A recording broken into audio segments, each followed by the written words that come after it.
तर उद्धव ठाकरे यांची पत्रकार परिषद आता सुरू होतीये। मराठा क्रांती ठोक मोर्चाचे आंदोलक उद्धव ठाकरे यांना भेटलेले आहेत। त्यानंतर आता उद्धव ठाकरे माध्यमांशी संवाद साधतात। या पत्रकार परिषदेमध्ये मराठा समाजाला ओबीसी मधून आरक्षण मिळावं का या संदर्भात उद्धव ठाकरे आपली भूमिका काय स्पष्ट करतात हे पाहणं महत्त्वाचं असणार आहे। ठीक आहे, तुम्हाला मी आज भेटायला बोलवलं एवढ्यासाठी की काल बाहेर जात असताना सुद्धा आपल्यापैकी काही जण कलानगरच्या गेटवरती मला दिसले। आज सुद्धा तुम्ही आलाय असं कळलं। मला कल्पना नाही तुम्ही का आलाय, म्हणून म्हटलं एकदा तुमच्याशी आत बोलून तुम्हाला विचारावं की तुम्ही येण्यामागचं कारण काही वेगळं आहे का, तुम्हाला काही तुमच्या मनात प्रश्न आहेत का। पण तुमच्या मनात काही प्रश्न असतील तर मला जरूर विचारा।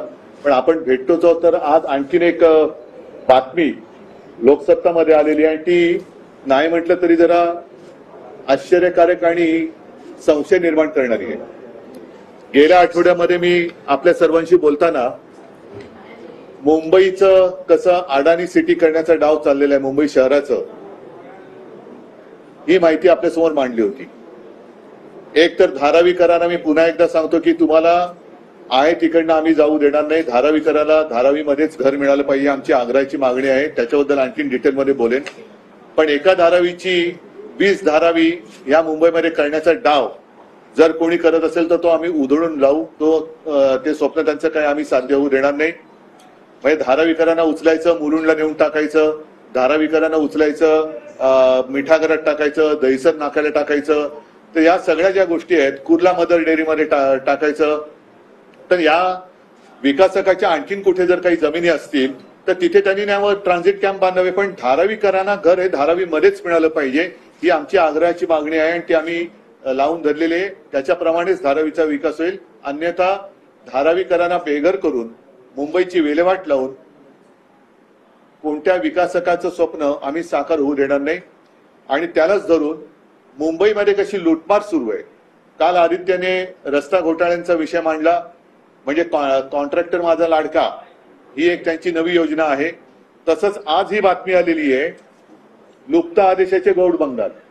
आजपर्यंत असं कधी झालं असेल असं माझ्या तरी माहितीत नाहीये की मुंबई बँकेला सहकार भवनासाठी जागा देण्याचा निर्णय संकेतस्थळावरती टाकला गेला आणि काही मिनिटात तो मागे म्हणजे तो तिथला GR हा काढला गेला। मग GR जर मागे घेतला असेल म्हणजे संकेतस्थळावरनं, तर तो GR मागे घेतलाय का कोणाच्या लक्षात येऊ नये म्हणून हा गपचूप कारभार केलेला आहे। जसं रात्रीच्या कारभारात त्यांनी रात्रीचा खेळ चाले, रात्रीच्या गाठी बेटी करायच्या, तसा हा काही व्यवहार आहे का। आणि मुळामध्ये हा जो आहे पशुसंवर्धन साठीचा हा आहे ना, हा भूखंड पशुसंवर्धन खात्याचा होता, तो काय म्हणून तुम्ही काढला आणि मुंबई बँकेला काय म्हणून दिला। मुंबई बँकेमध्ये तुमचे जे काय म्हणजे या सरकारात जे बसले त्यांचे चेले चपाटे आहेत म्हणून त्यांच्या घशात हा भूखंड घातलाय का, तर याचं उत्तर हे मुंबईकरांना मिळालं पाहिजे। आणि अशा किती पद्धतीने तुम्ही मुंबईच्या जागा या तुमच्या चमच्यांना देणार आहात।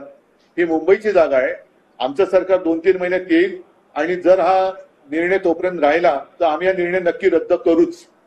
ज्या कामासाठी हे काम भूखंड आहेत, म्हणजे जसं कुर्ला मदर डेअरी असेल, मुलुंडचा नाका असेल, दहिसरचा नाका असेल, ज्या कामासाठी ते भूखंड ठेवले असतील त्याच कामासाठी त्याचा वापर होईल। अन्यथा दुसऱ्या कामासाठी आम्ही जर तो करून दिला गेला असेल तर हे सगळे निर्णय आम्ही रद्द केल्याशिवाय राहणार नाही, हे आज ठामपणाने मी मुंबईकरांना सांगतोय।